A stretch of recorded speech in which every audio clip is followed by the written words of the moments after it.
என்றும் புதியது, பாடலென்றும் புதியது, பொருள் நிறைந்த பாடலென்றும் புதியது. முருகா உன்னை பாடும் பொருள் நிறைந்த பாடலென்றும் புதியது.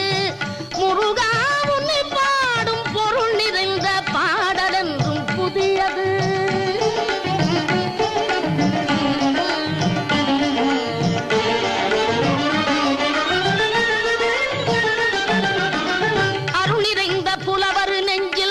அமுதமென்னும் தமிழ் கொடுத்த பொருள் நிறைந்த பாடல் என்றும் புதியது.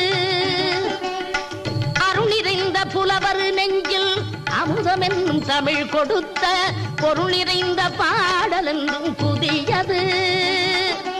முருகன் என்ற பெயரில் வந்த அழகே என்றும் புதியது. முருகன் என்ற